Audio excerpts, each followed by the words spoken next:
మేము ఇక్కడ ఫోన్లో చూస్తాం, అక్కడెక్కడో గుంటూరులో సెంటర్ ఈరోజు ఎంతమంది హాజరయ్యారో మేము ఇక్కడ ఫోన్లో చెక్ చేస్తున్నాం. సో అక్కడ జరుగుతూ ఉందా లేదో మేము చెక్ చేస్తున్నాం. ఇది అందరూ చేస్తున్నారు ఇవాళ. అటువంటి పని చేయకపోతే పోలీస్ స్టేషన్లో 1 monthగా ఇదైపోతే సిపికి ఎలా సంబంధం లేదు.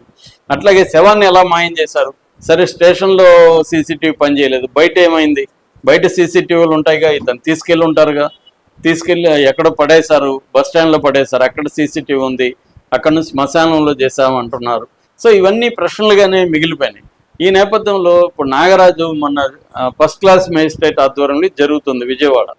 నాగరాజుకి దాని ఏమంటారు వీడియో కాన్ఫరెన్స్లో జడ్జి మాట్లాడారు, ఇట్లా నిన్ను కస్టడీకి అడుగుతున్నారు, నీ అభిప్రాయం ఏంటని. సార్ నన్ను కస్టడీకి తీసుకెళ్తే నన్ను చంపేస్తారు వాళ్ళు, నాకు బెదిరింపులు ఉన్నాయి, ఈ కేసుని నా తలకు చుట్టేట్టుగా ప్లాన్ చేస్తున్నారు, నన్ను బలిపశువుని చేస్తున్నారు అనేది ఆయన చెప్పాడు. ఇది రిటర్న్గా ఇవ్వమని చెప్పాడు జడ్జి, రిటర్న్గా ఇచ్చాడు. ఇచ్చిన తర్వాత జడ్జి ఏం చేశారంటే ఆయన పేరు కొంచెం ఫస్ట్ క్లాస్ మ్యాజిస్ట్రేట్, ఆయన ఏం చేశారంటే ఇతనికి ఇచ్చారు, కస్టడీ ఇచ్చారు, 10 రోజుల పాటు కస్టడీ, 8 రోజుల పాటు ఇచ్చాడు, 10వ తేదీ వరకు ఇచ్చారు ఎవరికి సిట్టికి. అయితే కండిషన్లు పెట్టారు, రాజమండ్రి జైల్లోనే విచారించాలి, లాయర్ల సమక్షంలో విచారించాలి, పలాని టైమింగ్స్లో విచారించాలి, ఇలాగా కండిషన్లు పెట్టారు. ఇప్పుడు దాని మీద సిట్టు హైకోర్టులో పిటిషన్ వేసింది, లంచ్ మోషన్ పిటిషన్, అంటే అర్జెంటుగా విచారించమని వేసింది. ఇప్పుడు అక్కడ జడ్జి కొంచెం మహేశ్వరరావు ఆయన సండే నేను దీన్ని విచారణకి స్వీకరిస్తానని చెప్పాడు. అంటే యాక్చువల్గా సండే కోర్టు పనిచేయదు, అయినా మీరు అర్జెంట్ అంటున్నారు కాబట్టి సండే చేస్తాను, రేపు తేలుతుందనమాట. అంటే సిట్టు వాదన ఏంటంటే రాజమండ్రి జైల్లో మేము విచారించడం సాధ్యం కాదు, ఎందుకంటే అతన్ని క్రైమ్ ఎక్కడ జరిగిందో అక్కడికి తీసుకురావాలి, క్రైమ్ రికన్స్ట్రక్షన్ చేయాలి. పోలీస్ స్టేషన్లో మాకు కొన్ని ఆధారాలు దొరికాయి, ఆధారాల గురించి ఆయనకు చూపించి ప్రశ్నించాలి, ఇవన్నీ మేము అక్కడికి వెళ్ళి చేయలేం. రెండోది మా టీం అంతా రాజమండ్రిలో కూర్చోలేము 8 రోజులు. సో అందువల్ల ఇది స్టేషన్లోనే మేము చేస్తాం, ఆయన పనిచేసిన స్టేషన్లోనే చేస్తాం, మా ఆఫీస్లో కూడా చేయము, పోలీస్ స్టేషన్లోనే చేస్తాము, అతనికి ఎటువంటి హాని జరగదు అని చెప్పి కోర్టుకి వీళ్ళు లిఖితపూర్వకంగా పిటిషన్ వేశారు. నాకు తెలిసి కోర్టు ఖచ్చితంగా సిట్టు వాదనతో అంగీకరించి కస్టడీ ఇచ్చే అవకాశం ఉంది. 8 రోజులు కాకపోతే 5 రోజులైనా కస్టడీకి తీసుకునే అవకాశం ఉంది. అయితే ఈ లోపల సిట్టు ఇంకొక పిటిషన్లో కూడా ఏం చెప్పిందంటే, అదేంటి కృష్ణలంక పోలీస్ స్టేషన్ టెర్రస్ మీద వీళ్ళకి మరకలున్న లాఠీ, ఎండిపోయిన మరకలున్న లాఠీ, ఈ బూడిద, ఎముకలు, తర్వాత కడియం, అది కూడా కొద్ది కాలిపోయింది, ఇవి దొరికాయన్నమాట. సో ఇది విచిత్రంగా ఉంది. ఇప్పుడు ఎప్పుడో జరిగింది, ఇది మర్డర్ జరిగి 40 రోజులు అయితే ఎవరైనా టెర్రస్ మీద పెట్టుంటారా, ఈ పాటికి మాయం చేసి ఉంటారుగా గొడవ అంతా జరిగినాక. కాబట్టి ఇక్కడ ఏదో అంటే సిట్టే ఉద్దయర్ అని ఏపిచ్చింది అక్కడ, లేకపోతే ఎవరైనా నాగరాజుకి ఎనిమిస్ ఉండి వాళ్ళు నాగరాజు నిరికించడానికి ఇవన్నీ తీసుకొచ్చి అక్కడ వేసారా, ఇవన్నీ తెలియాల్సి ఉంది. రెండోది అవి ఎవరివి అనేది కూడా తెలియదు, గాదె సాయికృష్ణదా కాదా. అందుకని సిట్ ఏం చేసిందంటే వాటన్నిటినీ ఎవిడెన్స్గా ఎగ్జిబిట్స్ అంటారు, ఎగ్జిబిట్స్గా కోర్టు ముందు పెట్టి వాటిని సీల్ చేసి ఫోరెన్సిక్ సైన్స్ ల్యాబ్ పంపించింది. ఇప్పుడు DNA టెస్ట్ కూడా పర్మిషన్ అడిగింది. సో ఇప్పుడు సాయికృష్ణ తల్లి విజయలక్ష్మి DNA తీసుకున్న తర్వాత, ఎందుకంటే తల్లి DNAనే కొడుకుంటుంది కాబట్టి, సో ఈ DNAని తీసుకొని ఈ బూడిద ఎముకల్లో DNAని కలెక్ట్ చేసి ఈ DNA కానీ మ్యాచ్ అయితే అది సాయికృష్ణవే. అప్పుడు టెర్రస్ మీద ఎందుకుంది అనేది, అంటే ఇప్పుడు పోలీసు వాళ్ళు మామూలుగానే ఇన్వెస్టిగేషన్లో రకరకాల ట్రిక్కులు చేస్తుంటారు, వాళ్ళు సాక్ష్యాలని తారుమారు చేయడాలు, తమకు అనుకూలంగా వాళ్ళు ఎవరన్నా ఇరికించాలంటే దానికి తగినట్టు పెట్టడాలు, ఇవన్నీ చేస్తుంటారు. ఇవి మనం అనేక సినిమాల్లో కూడా చూస్తుంటాం. ఇప్పుడు అదే సిఐని అదే పద్ధతులు వీళ్ళు కూడా ఇరికిస్తున్నట్టుగా సిఐ ఆరోపిస్తున్నాడు. అంటే అది కొంత మనం ఆలోచించేవాడికి కూడా అదే అనిపిస్తుంది, నిజమే అని. ఎందుకు టెర్రస్ మీదకి ఇప్పుడు ఎలా వచ్చాయి బూడిదలు ఇవన్నీ, అంటే ఎంతో 40 రోజుల్లో వర్షం పడి ఉండొచ్చు, లేకపోతే ఎవరో క్లీన్ చేసి ఉండరా, నాగరాజుకి తెలీదా, ఒకవేళ ఆయన పైన వేసుంటే ఆయనకి దాన్ని సాక్ష్యాలను తుడిచిపెట్టేయాలని తెలీదా, ఎందుకంటే సీసీటీవీనే ఆయన 1 month లేకుండా చేసిన వ్యక్తి ఇవన్నీ పైన ఉంచుకుంటాడా. కాబట్టి ఇవన్నీ ఏంటంటే ఎవరు నాగరాజుని ఇరికిస్తున్నారేమో అన్న అనుమానాలు అయితే వస్తున్నాయి. దీని తర్వాత ఏం జరుగుతుందో చూడాలి. మామూలుగా మనం సినిమాల్లో ఇలాంటి సీన్లు చూస్తుంటాం. అంటే ఒక స్టేషన్లో సిఐగా మొన్నటి వరకు పనిచేసిన నాగరాజు ఇప్పుడు అదే స్టేషన్కి రమ్మంటుంటే ఆ స్టేషన్లో నన్ను చంపేస్తారు అని భయపడుతున్నాడు. ఇది చాలా సినిమాటిక్ గా ఉంది మనకి. అంటే ఇప్పుడు నేను మన ఆఫీస్లో పనిచేస్తున్నా, రేపొద్దున నేను ఆఫీస్కి వెళ్తే నన్ను చంపేస్తారని నేను ఫీల్ అయితే ఎలా ఉంటుంది? సేమ్ అలాగే ఉంది. ఈయన లాకప్ డెత్లో ఈయన కొట్టాడు చాలా మందిని, ఈయన సాయికృష్ణని చంపేశాడు అన్న ఆరోపణలు ఎదుర్కొంటున్నాడు. ఇప్పుడు అదే వ్యక్తి తనని లాకప్లో చంపేస్తారు అని ఆయన భయపడుతున్నాడంటే అంటే పోలీసు వ్యవస్థ ఏ స్థాయిలో ఘోరంగా ఏ స్థాయిలో దిగజారిపోయింది, ఏ స్థాయిలో చట్ట వ్యతిరేకంగా బిహేవ్ చేస్తుంది పోలీస్ వ్యవస్థ. అంటే ఒక సిఐగా పనిచేసిన వ్యక్తికే ప్రాణభయం ఉందంటే మామూలు వాళ్ళ పరిస్థితి ఏంటి? సో ఇది ఎప్పుడు కూడా ఇప్పుడు ఈ ఉదంతో నుంచి వేరే వాళ్ళు నేర్చుకుంటారా? నేర్చుకోరు. ఎందుకంటే వీళ్ళు ఇప్పుడు మనం సాయికృష్ణ కేసులో సిఐ నాగరాజు అరెస్ట్ అయినాక కూడా చాలా చోట్ల చూస్తున్నాం, వీడియోలు బయటకు వస్తూనే ఉన్నాయి. సిఐలు ఎస్ఐలు బెదిరించడం, కొట్టడం వీడియోలంతా వస్తున్నాయి. ఇప్పుడు రావణ్ కేసులో కూడా చూస్తున్నాం, సేమ్ అలాగే బిహేవ్ చేస్తున్నారు. రావణ్ కూడా ఎక్కడ చంపేస్తారు అని శ్రవణ్ కుమార్ లాంటి వాళ్ళు, మాజీ మేజిస్ట్రేట్ జడ శ్రవణ్ కుమార్ లాంటి వాళ్ళు భయపడే పరిస్థితి ఏర్పడింది. అంటే ఎందుకు ఈ స్థాయిలో లా అండ్ ఆర్డర్ దిగజారిపోయింది అన్నది ఇప్పుడు చర్చకు వచ్చింది. సరే, ఈ కేసు ప్రత్యేకంగా చూసుకున్నప్పుడు ఇప్పుడు గాదే ఈ సాయికృష్ణ కేసులో 40 రోజుల తర్వాత మాత్రమే ఇది ముందుకు వచ్చింది. ఎందుకంటే అప్పటి వరకు తల్లి విజయలక్ష్మి, మేనమామ నాగేశ్వరరావు అందరినీ కలుస్తున్నారు, ఎవరు స్పందించలేదు, రాజీబొమ్మ అని చెప్తున్నారు. చివరికి అంబటి రాంబాబు దగ్గరికి వెళ్తే వాళ్ళకి రాజకీయంగా ఇది ఉపయోగపడుతుంది కాబట్టి వాళ్ళు దీన్ని టేకప్ చేశారు. దాని తర్వాత జగన్ రంగంలో ఎదిగాడు, దాంతో ఇది బ్లో అప్ అయింది. చివరికి చంద్రబాబు తల్లిని మేనమామని పిలిచి మాట్లాడాడు. అక్కడి నుంచి వేగం అందుకునింది. అంటే దీని మీద ముందుగా డిపార్ట్మెంటల్ ఎంక్వైరీ చేశారు, అది కూడా సరిపోదని సిట్టు వేశారు. దాని తర్వాత మళ్ళీ కొద్ది రోజులకి అరెస్ట్ చేశారు.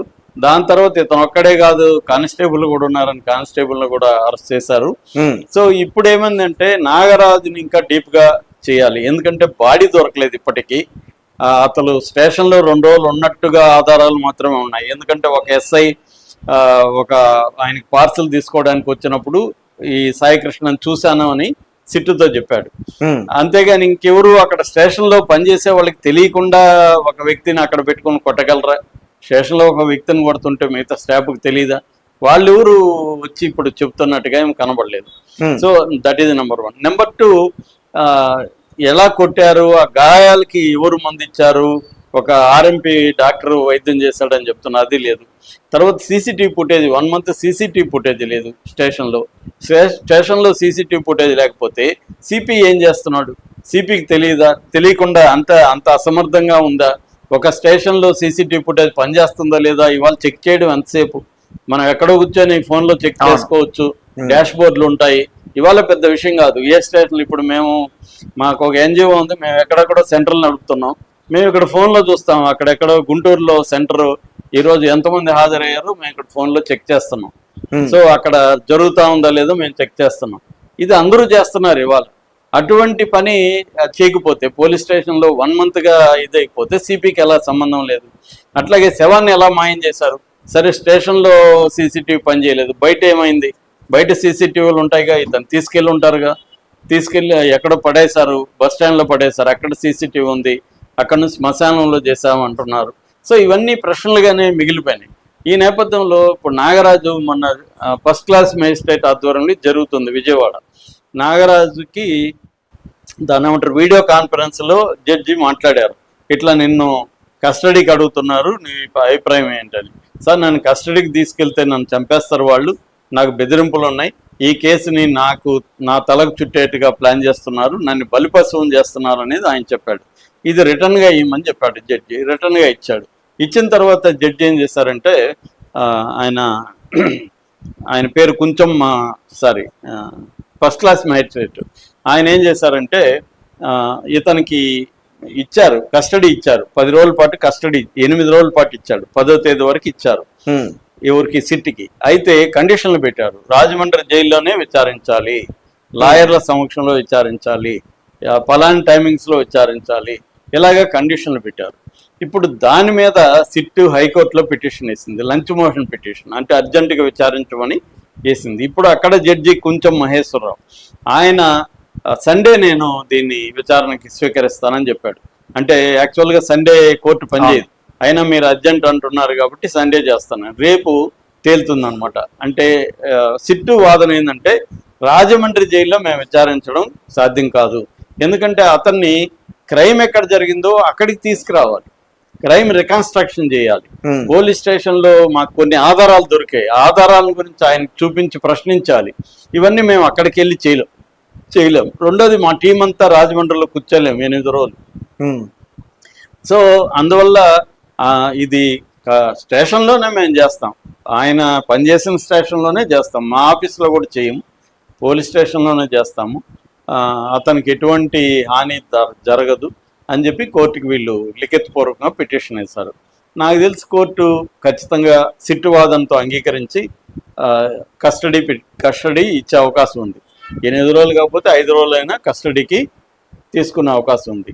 అయితే ఈ లోపల సిట్టు ఇంకొక పిటిషన్లో కూడా ఏం చెప్పిందంటే, అదేంటి కృష్ణలంక పోలీస్ స్టేషన్ టెర్రస్ మీద వీళ్ళకి మరకలున్న లాఠీ, ఎండిపోయిన మరకలున్న లాఠీ, ఈ బూడిద, ఎముకలు, తర్వాత కడియం, అది కూడా కొద్ది కాలిపోయింది, ఇవి దొరికాయన్నమాట.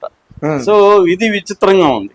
ఇప్పుడు ఎప్పుడో జరిగింది, ఇది మర్డర్ జరిగి 40 రోజులు అయితే ఎవరైనా టెర్రస్ మీద పెట్టుంటారా? ఈ పాటికి మాయం చేసి ఉంటారుగా గొడవ అంతా జరిగినాక. కాబట్టి ఇక్కడ ఏదో అంటే సిట్టే ఎవరి దగ్గర ఏపిచ్చిందా అక్కడ, లేకపోతే ఎవరైనా నాగరాజుకి ఎనిమిస్ ఉండి వాళ్ళు నాగరాజు నిరికించడానికి ఇవన్నీ తీసుకొచ్చి అక్కడ వేసారా? ఇవన్నీ తెలియాల్సి ఉంది. రెండోది అవి ఎవరివి అనేది కూడా తెలియదు, గాదె సాయికృష్ణదా కాదా. అందుకని సిట్ ఏం చేసిందంటే వాటన్నిటినీ ఎవిడెన్స్ గా ఎగ్జిబిట్స్ అంటారు, ఎగ్జిబిట్స్ గా కోర్టు ముందు పెట్టి వాటిని సీల్ చేసి ఫోరెన్సిక్ సైన్స్ ల్యాబ్ పంపించింది. ఇప్పుడు డిఎన్ఏ టెస్ట్ కూడా పర్మిషన్ అడిగింది. సో ఇప్పుడు సాయికృష్ణ తల్లి విజయలక్ష్మి డిఎన్ఏ తీసుకున్న తర్వాత, ఎందుకంటే తల్లి డిఎన్ఏనే కొడుకుంటది కాబట్టి, సో ఈ డిఎన్ఏని తీసుకొని ఈ బూడిద ఎముకల్లో డిఎన్ఏని కలెక్ట్ చేసి ఈ డిఎన్ఏ కానీ మ్యాచ్ అయితే అది సాయికృష్ణవే. అప్పుడు టెర్రస్ మీద ఎందుకుంది అనేది, అంటే ఇప్పుడు పోలీసు వాళ్ళు మామూలుగానే ఇన్వెస్టిగేషన్లో రకరకాల ట్రిక్కులు చేస్తుంటారు. వాళ్ళు సాక్ష్యాలని తారుమారు చేయడాలు, తమకు అనుకూలంగా వాళ్ళు ఎవరన్నా ఇరికించాలంటే దానికి తగినట్టు పెట్టడాలు, ఇవన్నీ చేస్తుంటారు. ఇవి మనం అనేక సినిమాల్లో కూడా చూస్తుంటాం. ఇప్పుడు అదే సిఐని అదే పద్ధతులు వీళ్ళు కూడా ఇరికిస్తున్నట్టుగా సిఐ ఆరోపిస్తున్నాడు. అంటే అది కొంత మనం ఆలోచించేవాడికి కూడా అదే అనిపిస్తుంది, నిజమే అని. ఎందుకు టెర్రస్ మీదకి ఇప్పుడు ఎలా వచ్చాయి బూడిదలు ఇవన్నీ? అంటే ఎంతో 40 రోజుల్లో వర్షం పడి ఉండొచ్చు, లేకపోతే ఎవరో క్లీన్ చేసి ఉండరా, నాగరాజుకి తెలీదా? ఒకవేళ ఆయన పైన వేసుంటే ఆయనకి దాన్ని సాక్ష్యాలను తుడిచిపెట్టేయాలని తెలీదా? ఎందుకంటే సీసీటీవీనే ఆయన 1 month లేకుండా చేసిన వ్యక్తి ఇవన్నీ పైన ఉంచుకుంటాడా? కాబట్టి ఇవన్నీ ఏంటంటే ఎవరు నాగరాజుని ఇరికిస్తున్నారేమో అన్న అనుమానాలు అయితే వస్తున్నాయి. దీని తర్వాత ఏం జరుగుతుందో చూడాలి. మామూలుగా మనం సినిమాల్లో ఇలాంటి సీన్లు చూస్తుంటాం. అంటే ఒక స్టేషన్లో సిఐగా మొన్నటి వరకు పనిచేసిన నాగరాజు ఇప్పుడు అదే స్టేషన్కి రమ్మంటుంటే ఆ స్టేషన్లో నన్ను చంపేస్తారు అని భయపడుతున్నాడు. ఇది చాలా సినిమాటిక్ గా ఉంది మనకి. అంటే ఇప్పుడు నేను మన ఆఫీస్లో పనిచేస్తున్నా, రేపొద్దున నేను ఆఫీస్కి వెళ్తే నన్ను చంపేస్తారని నేను ఫీల్ అయితే ఎలా ఉంటుంది? సేమ్ అలాగే ఉంది. ఈయన లాకప్ డెత్లో ఈయన కొట్టాడు చాలా మందిని, ఈయన సాయికృష్ణని చంపేశాడు అన్న ఆరోపణలు ఎదుర్కొంటున్నాడు. ఇప్పుడు అదే వ్యక్తి తనని లాకప్లో చంపేస్తారు అని ఆయన భయపడుతున్నాడంటే, అంటే పోలీసు వ్యవస్థ ఏ స్థాయిలో ఘోరంగా, ఏ స్థాయిలో దిగజారిపోయింది, ఏ స్థాయిలో చట్ట వ్యతిరేకంగా బిహేవ్ చేస్తుంది పోలీస్ వ్యవస్థ. అంటే ఒక సిఐగా పనిచేసిన వ్యక్తికే ప్రాణభయం ఉందంటే మామూలు వాళ్ళ పరిస్థితి ఏంటి? సో ఇది ఎప్పుడు కూడా ఇప్పుడు ఈ ఉదంతో నుంచి వేరే వాళ్ళు నేర్చుకుంటారా? నేర్చుకోరు. ఎందుకంటే వీళ్ళు ఇప్పుడు మనం సాయికృష్ణ కేసులో సిఐ నాగరాజు అరెస్ట్ అయినాక కూడా చాలా చోట్ల చూస్తున్నాం, వీడియోలు బయటకు వస్తూనే ఉన్నాయి. సిఐలు ఎస్ఐలు బెదిరించడం, కొట్టడం, వీడియోలంతా వస్తున్నాయి. ఇప్పుడు రావణ్ కేసులో కూడా చూస్తున్నాం, సేమ్ అలాగే బిహేవ్ చేస్తున్నారు. రావణ్ కూడా ఎక్కడ చంపేస్తారు అని శ్రవణ్ కుమార్ లాంటి వాళ్ళు, మాజీ మేజిస్ట్రేట్ జడ శ్రవణ్ కుమార్ లాంటి వాళ్ళు భయపడే పరిస్థితి ఏర్పడింది. అంటే ఎందుకు ఈ స్థాయిలో